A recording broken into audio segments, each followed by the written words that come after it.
Hare Krishna. It's my great privilege today to welcome His Holiness Bhakti Vikas Swami as our guest on the Desi 1170 KLOK radio. His Holiness is a Tridandi sannyasi, a renounced monk in the Gaudiya Vaishnava tradition of Bhakti Yoga, or devotional service to Lord Krishna. He is a leading preacher in the International Society for Krishna Consciousness, also known as ISKCON, or the Hare Krishna movement. Listeners are encouraged to call in at 408-912-5565. That's 408-912-5565 with your questions or comments. Please give us a call. Welcome, Swamiji. Hare Krishna. Although you're a sannyasi in the Vaishnava tradition, you were born in England in a non-Hindu family. So how did you become involved in this Indian spiritual tradition? I wasn't looking for anything Indian or Hindu. I just wanted to find out what's the best thing to do with my life. And, well, to put a long story short, I was aimless, seeing that people are just passing their life. They've got money, they've got all they need, but people are miserable. I thought, why should I be like that? Why should I follow them? Let me find out what's the best thing I can do with my life. And Krishna guided me to this. How did you find out about Hare Krishna? I first saw on a TV program. I wasn't really watching it, but it just happened to come up, and then I saw that, and I remembered the name of the village in which they were establishing a center just outside London, close to where I was living in my father's house at the time. Later I was living in Ireland, and I got a book written by Srila Prabhupada, the founder of this movement, called Krishna, the Supreme Personality of Godhead. It's interesting that I was staying in someone's house and they had that book, and they weren't reading it, but I read it. And then I thought, oh yeah, I remember I saw on the TV program a year or so ago. And then I thought, okay, there was no centre in Ireland at the time, so I went back to England. I went to the centre, and yeah, I'm still About connected. what year was that? That was 75. Actually, I joined the movement in 1975. So what was it like after you joined? What practices do you follow, and what have you done since then? Well, the practices start very early in the morning, which is one of the reasons I was convinced to join, because I saw these people are really serious. By circumstances, the first time I went there, I was forced to stay overnight because, like I said, it wasn't far from my father's house. It was about 12 miles. So I cycled. Nice sunny day in England. By the time I got there, it was snowing. It's typical English weather. And I had a puncture. And there was no puncture repair shop around, so I was forced to stay overnight. And they got me up early in the morning, 4 o'clock, threw me in a cold shower, and we were doing worship, arati, at 4:30 in the morning. And I thought, these people do this every day, they're serious, and they're happy, you can see the radiance, the happiness that they're getting is a kind of happiness I'd never seen before or imagined before. And it obviously wasn't any bodily happiness, because you don't get any bodily happiness from getting up in the cold in England in the winter, taking a cold shower at 4 o'clock in the morning. So they had something which is beyond the body. That was tremendous, and I knew I had to get my life here, because I have to go this way. Did you get a chance to meet Swami Prabhupada, the founder of ISKCON? Meet means I personally saw him several times and sat in on his lectures. And one time, just like this, there's a radio program, London Broadcasting Corporation, a bombastic name. I think it went out of business after a year or two.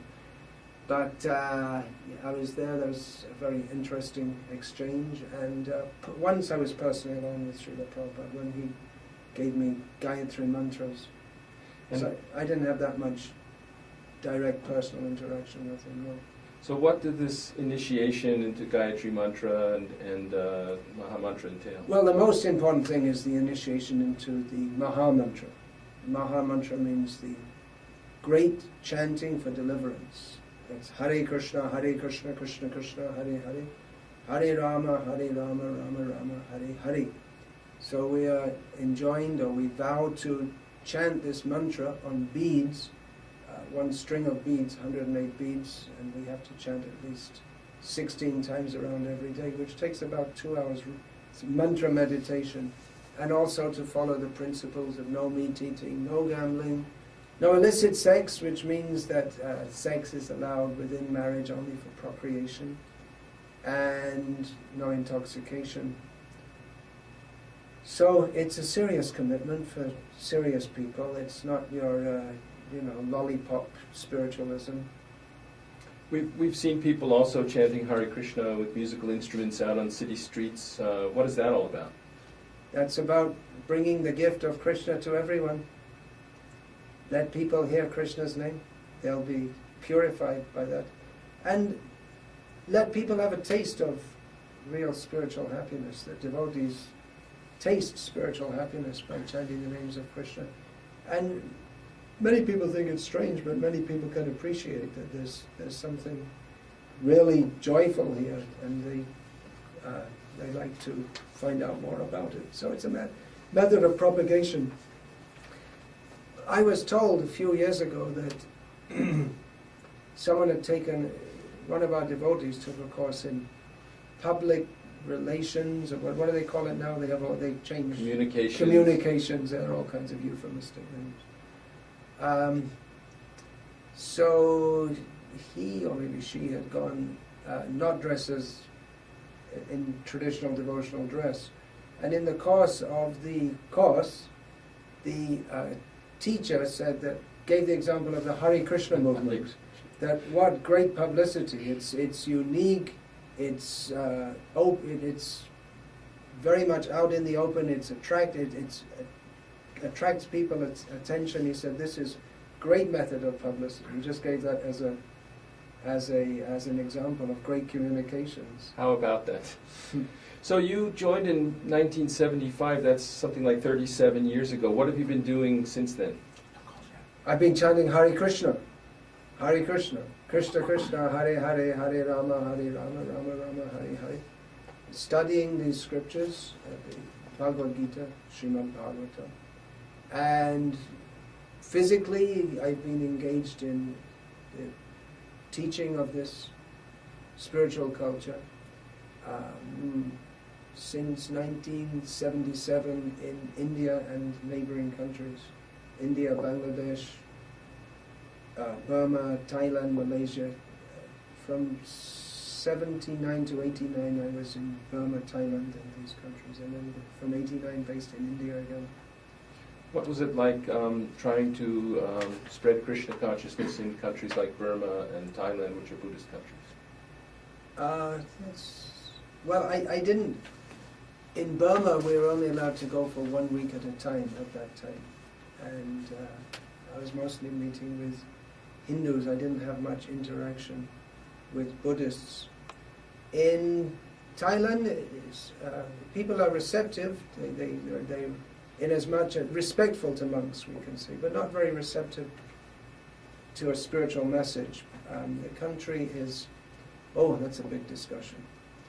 How in Thailand the most important word in the whole Thai vocabulary is sanuk, which means happiness, which bodily pleasure. It's equated with bodily pleasure. So it's a very, you can say the whole cultural world. There's a lot. Buddhism is very influential, but it's a very sensuous culture also. So real interest in spiritual values I found very low there. It might be surprising considering it's a Buddhist, but it's Buddhist religion. It's not a Buddhist. I wouldn't say this might be controversial, but I don't find a truly Buddhist ethos there. In the spirit of the Buddha, the Santi Asok is one cult who want to bring I'm not saying cult in a pejorative word. They want to bring back the real Buddhism, so they try to practice as the original Buddha did. But otherwise the country is quite saturated in sensualism, which is one main reason that many people go there, for gross sensual enjoyment. So it's a little tough. How about other countries? You said you also were engaged in Bangladesh? Yeah. And can you describe what it's like there? Is there any government restriction on... Well, when I first went there in 1979, it was very difficult in many ways. The government was in retrospect, they were more curious, but we took it that we'd often get people from different intelligence agencies coming and asking, interrogating us, and they're all different intelligence agencies, all working disconnectedly in rivalry with each other. So, one day I had 3 people from 3 different agencies all coming and asking me so many questions. And there was some difficulties. Some devotees got arrested and this and that. On spying charges. I mean, just completely ridiculous. But it's changed now. Bangladesh is more economically prosperous, not as prosperous as the Bay Area, but it's not. People are not so much in a very extremely tight economic condition, and our movement has probably been accepted better there than anywhere else in the world, among the Hindus in particular, because you'll find throughout India, there in different areas there are different religious cultures, just like in the Hindi-speaking area we can say that the Vaishnava Dharma is mostly concentrated on Ramcharitmanas, with pockets of Krishna Bhakti, Vrindavan in particular, Jaipur, and in Maharashtra the used to be very much, and still is very much centered on Vital, Panduranga, although since the time of Lokmanya Tilak there's been a lot of Ganapati, more inclination that way. So we find different flavors and moods and cultures, but in Bangladesh the traditional culture of the Hindus, for want of a better term, has been that which Srila Prabhupada came to give us, which is the teachings and practice of Chaitanya Mahaprabhu, worship of Radha Krishna, via Sankirtan, chanting of the holy names of Krishna, with drums and bells. So it's been very well received there. And many Muslims have also, they respect that. Now we have annually Rath Yatra festival through the main street of Dhaka, the capital, and Chittagong and other, this was the second city. And ministers come, and they're all Muslims, and they speak, and so on. So it's been very well accepted there. I'd like to remind our listeners that to please call in at Desi 1170 AM, 408-912-5565. That's 408-912-5565, and ask your questions to the Swami. So you mentioned these books and reading the Krishna, the Supreme Personality of Godhead. I know that Hare Krishnas all over the world keep distributing these books, and why is that, and what do they expect us to get from them? Knowledge, spiritual knowledge. There's so much knowledge in the world. This Bay Area is it the capital of IT? Well, people in Seattle might disagree, but it's a lot of information. But knowledge of the purpose of life, who are we, where have we come from, why, what are we doing on this little planet hurtling around in space? Who are we? How did I end up in this body? What put me in this situation? I didn't choose to get the kind of body that I got. Most people, if they could choose, they'd do a good plastic surgery on themselves, if they could redesign their body. But by circumstance, we're forced into a certain situation. We're forced to die. No one wants to die. Everyone wants to forget that. But these books give us the knowledge of who we are, why we are in the present situation we are in, the perilous situation that we're in, because we all have to suffer death, we all have to struggle, we all suffer old age, we all suffer disease, anxiety in so many ways. How to get free from suffering, that should be the real subject of knowledge. That should be taught in the school. All the education is just centered on how to earn money. But okay, money, then you can buy some food and you can live, that supports your body. But when we understand that we are not just the body is temporary, but I am eternal, then we understand that the frontiers of knowledge are far wider than everything you can put in it, everything that is put in supercomputers and everything that Google has made available.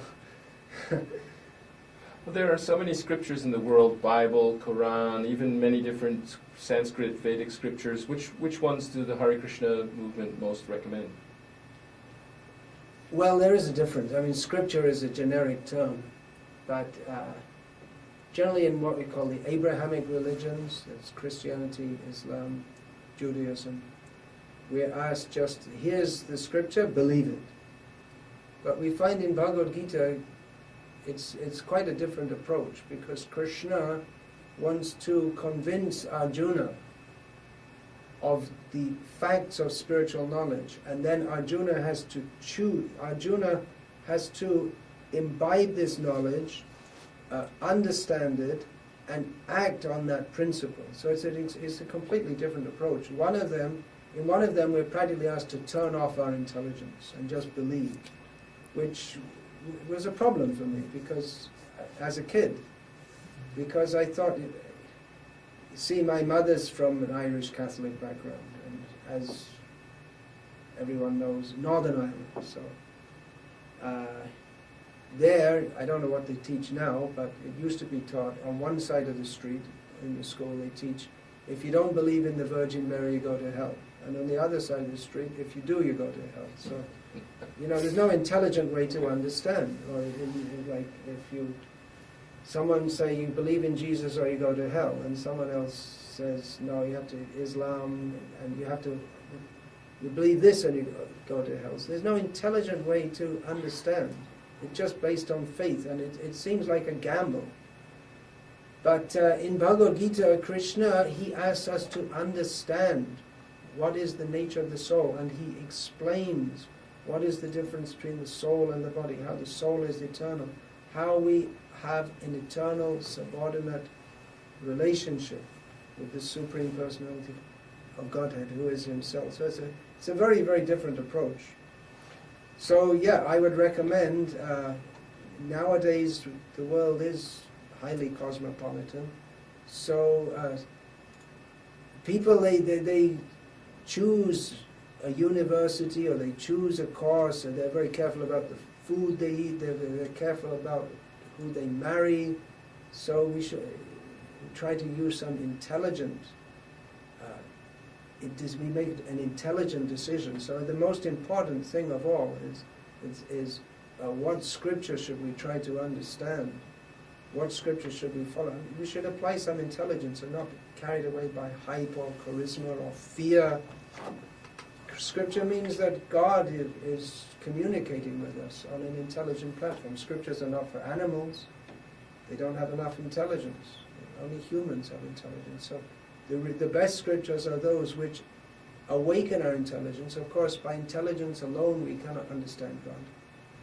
But it's a necessary factor to get started in the right direction.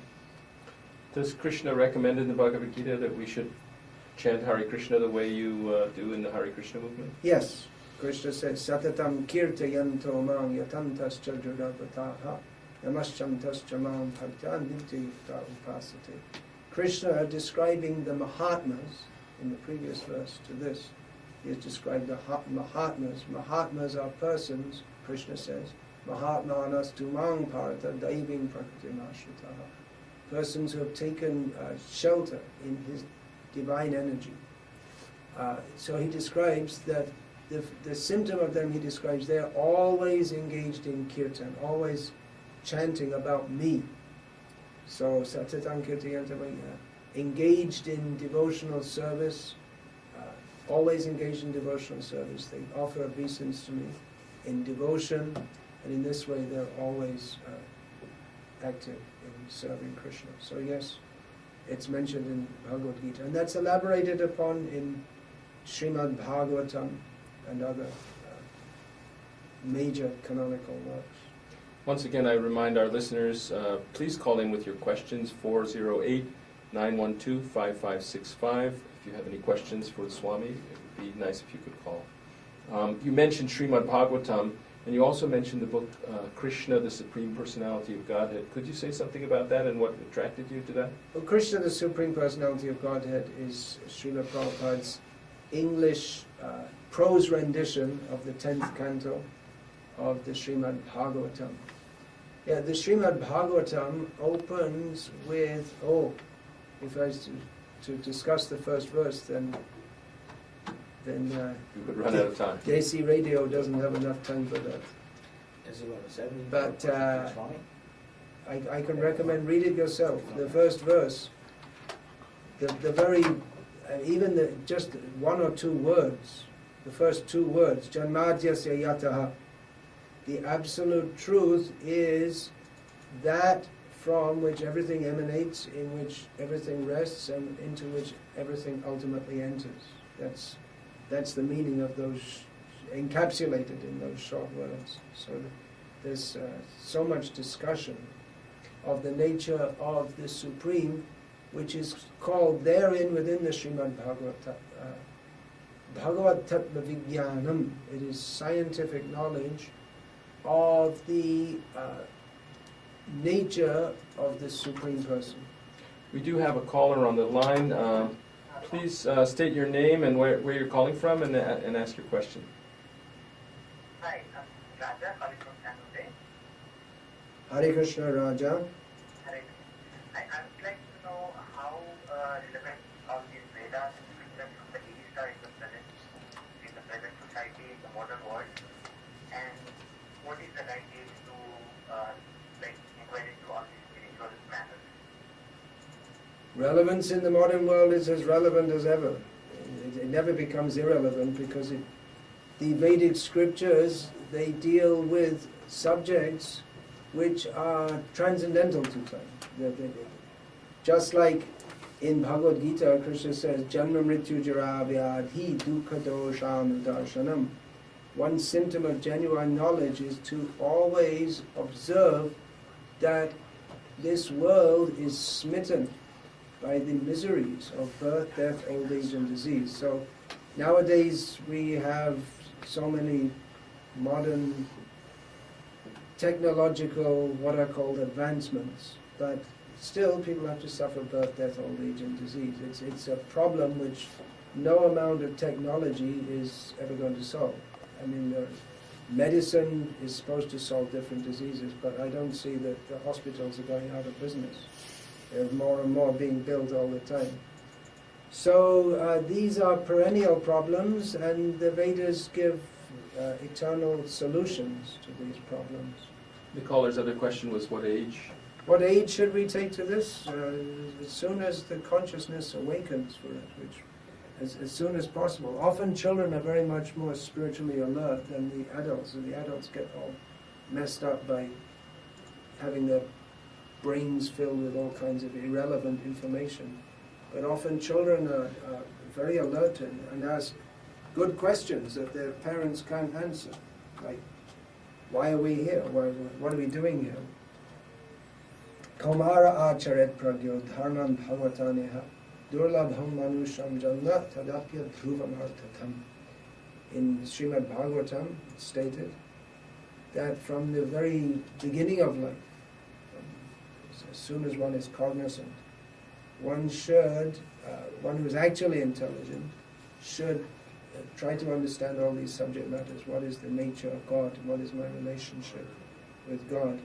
Because this human life, it's valuable. We can inquire into that as if we're in the subhuman species. We don't have the facility to do so. But it doesn't last very long. We're not going to be alive very long. So better get started soon.